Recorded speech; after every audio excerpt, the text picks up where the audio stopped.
Evening guys, how you all doing out there? Well, if I said I've had a frustrating day today, wow, what a frustrating day.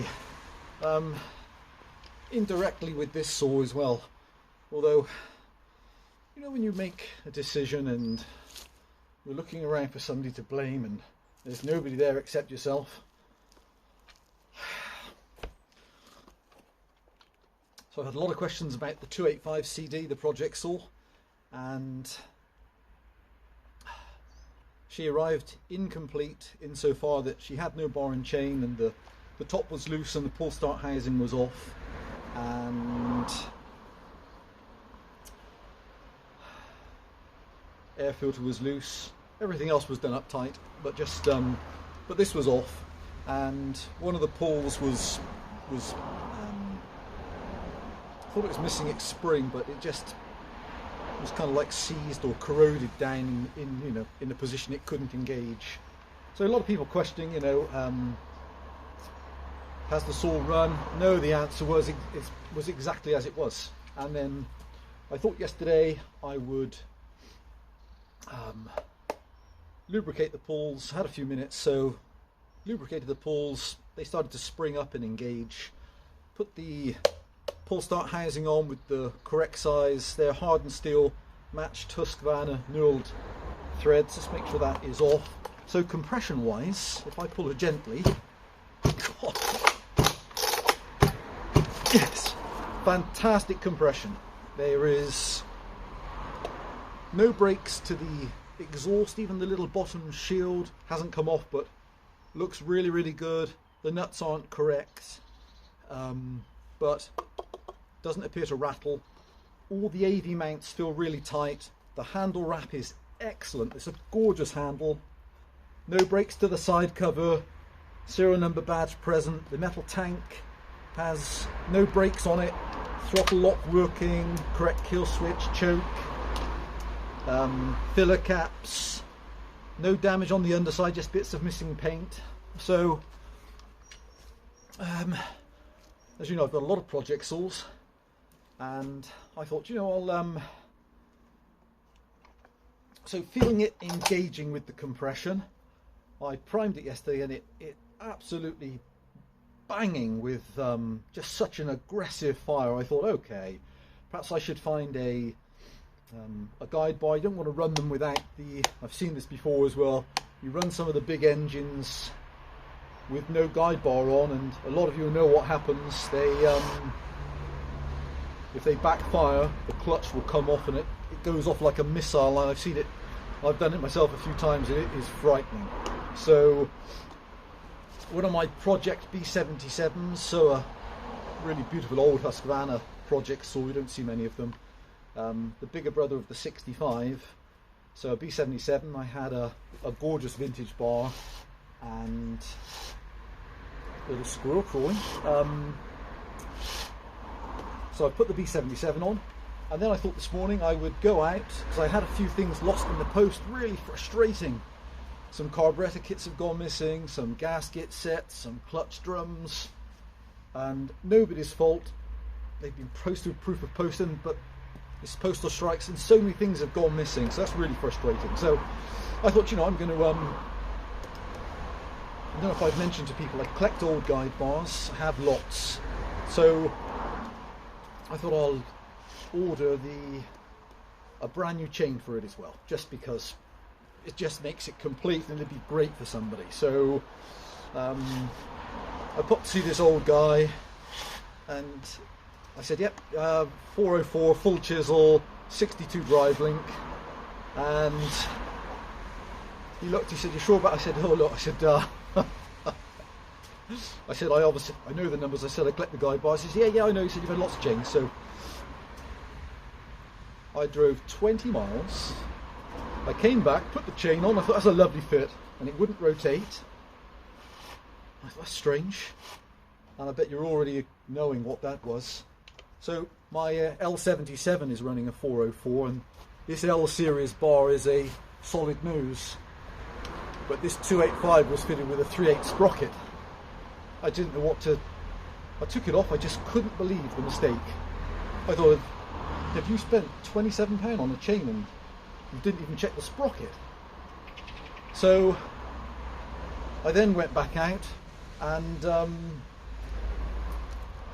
bought a brand new 68 link full chisel chain 3/8.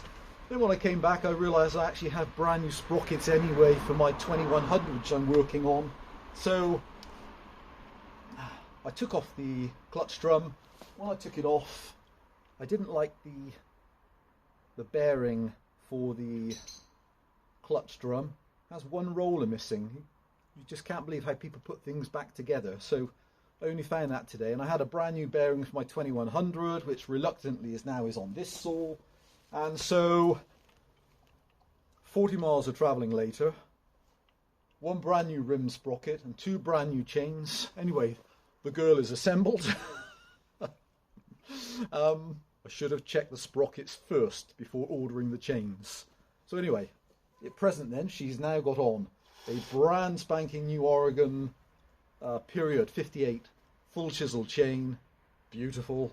So to this girl then, so I, as a matter of course then, when I'd taken off the clutch, I obviously greased it, put a brand new bearing on it. She's got a brand new rim sprocket. I put a brand new NGK plug in it and put a brand new fuel filter and nothing else. Nothing's been stripped off it. This one runs by the look of it, the SEM ignition system. So fantastic ignition system if it's looked after. Compression wise excellent, but as I tried to point out in the advert, when you pull this saw over, it's not going to slip now. It sometimes is slipping on the pulls or off the aluminium pulley, and actually that's a really interesting design shift as well from Husqvarna. If you look at the older engines, you'll find all the pulleys seem to be aluminium, and all the starter pulls are of course a high carbon steel, really hardened steel pull, and so after years of pulling you'll end up rounding off the aluminium and kind of rounding off the steel, but much longer. But occasionally it'll, under full pressure, you'll feel it slip off. There, that's just it. That's okay. That's okay. Okay, so it's engaging. That was slipping, so whether or not that's because that's being greased now and it's coming back up, but when I first put the Avid on, that was slipping a lot. I don't know why. Okay, I don't know what's there to say. So, so bear in mind then, that still needs looking at. Okay, I can't believe that's not slipping. Amazing what a bit of oil will do. So running wise, so again, I don't know when this thing was serviced or when the carburetor was looked at. So she's had a new fuel pickup, new plug, and the other parts, and oh, choke off. Oh, they're aggressive, aren't they? Oh, they are.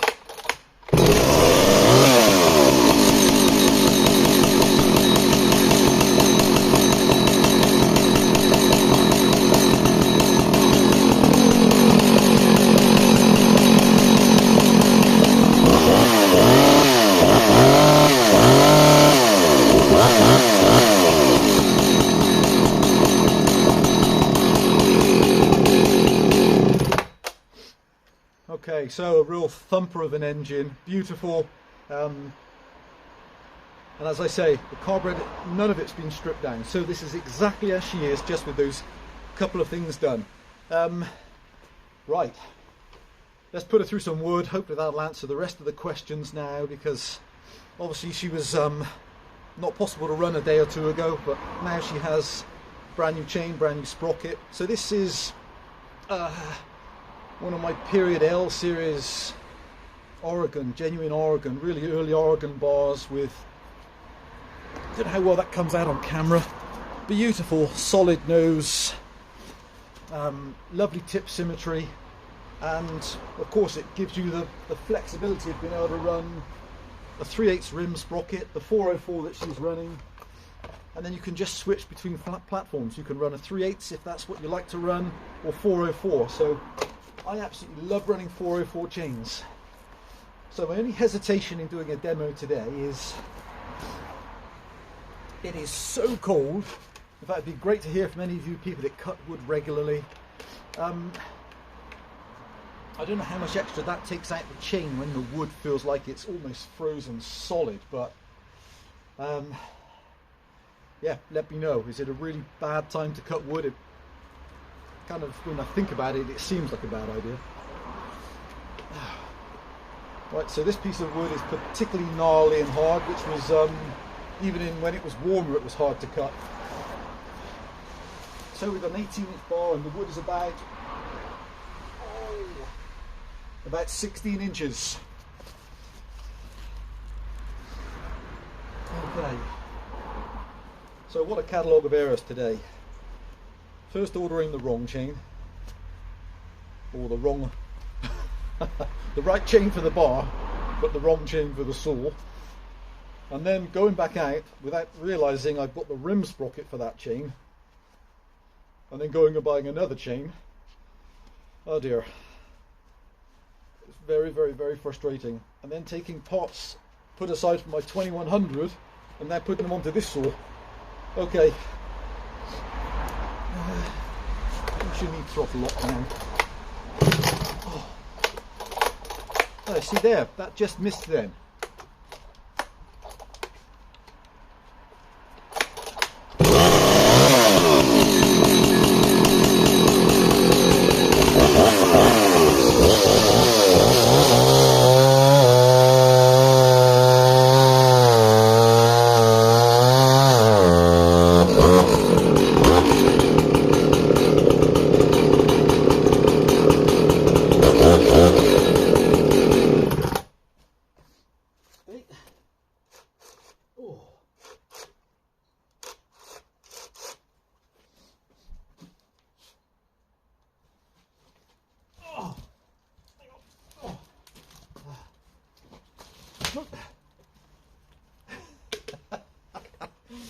Hey guys, they're not wedged into the bar there. I was cutting into the log underneath. Let me just make this slightly safer to cut.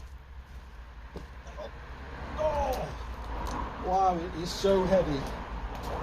Okay. Okay.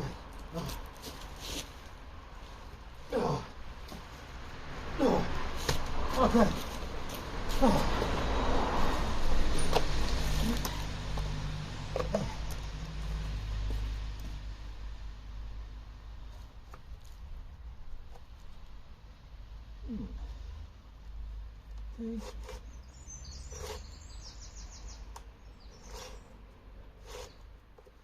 Okay.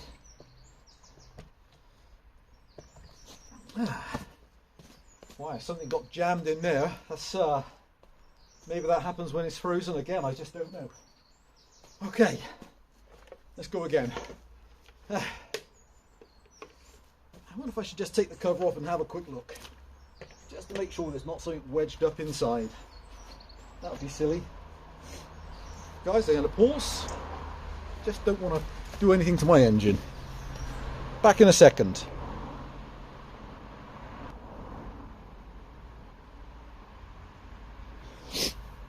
Hey guys. Yeah, a real piece of really fibrous debris wedged into the one or two of the slots on the rim sprocket. We haven't seen that before. Perhaps that's what happens when you get type of a really cold fibrous wood. I don't know, but you know, I thought it's safe to stop rather than to force it around. Right then. She's yeah, strange. Yeah, really jammed into the rim sprocket as well. So just use the little pick to pull it out.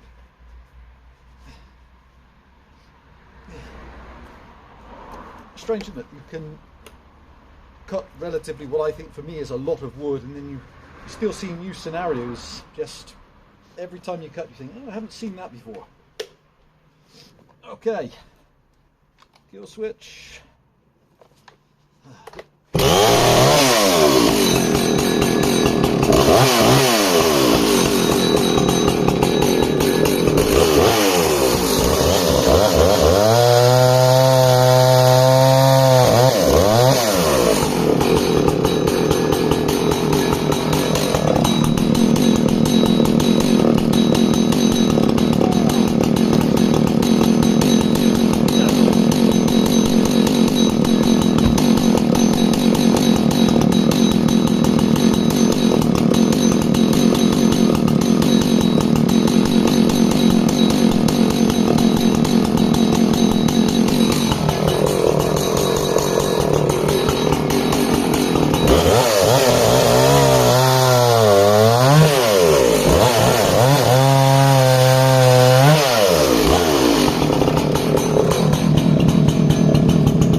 Hey guys, I was just looking for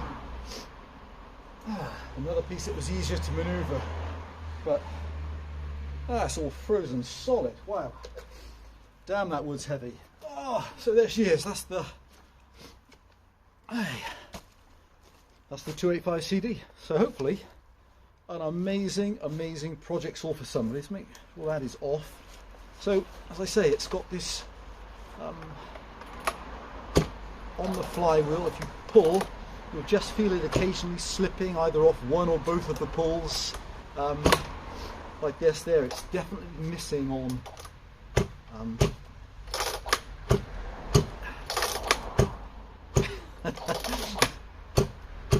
that's so strange.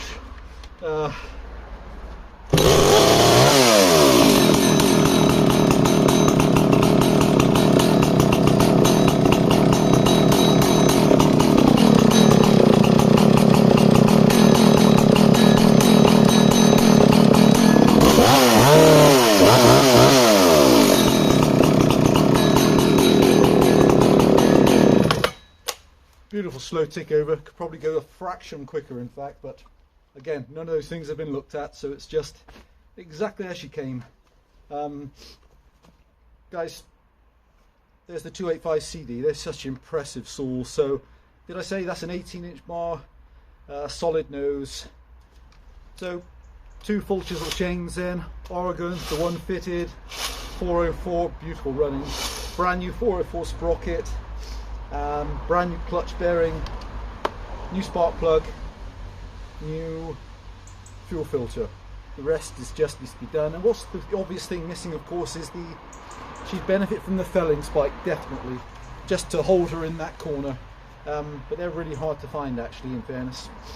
Okay guys, thanks for watching, and I'd love to hear if just how much extra that takes out the blades. If you know, for any of you people cutting regularly in winter, I'd love to hear, you know, does that really dull them off quicker, or does it really not make too much difference?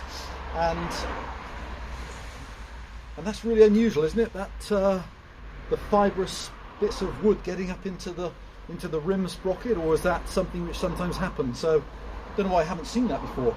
That was just jammed in a couple of the teeth, so when the chain was coming around, it just couldn't sit back into the sprocket. Guys, stay safe. Hope the show on a restart. They're addictive, aren't they? It's just an addictive engine. So interesting. All up weight for this girl. What do these run? They are 50. I should know that easily. 77 or 79? 77, I think. 77. So electronic, semi-ignition. Are they a 5242 or 5240?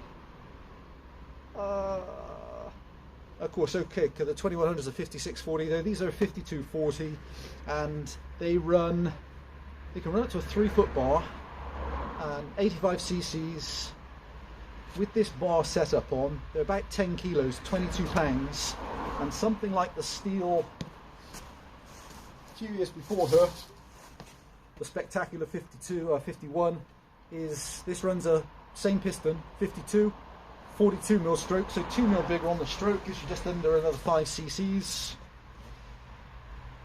Interesting footprint between these two saws through the passage of time. This from 1972, so another 5 years later this saw, and this saw is around with the same size bar and chain setup, is around 24 pounds, so about 4 pounds heavier, 20% heavier. But the 285 is a wonderful performer. Stay safe, guys. Bye for now.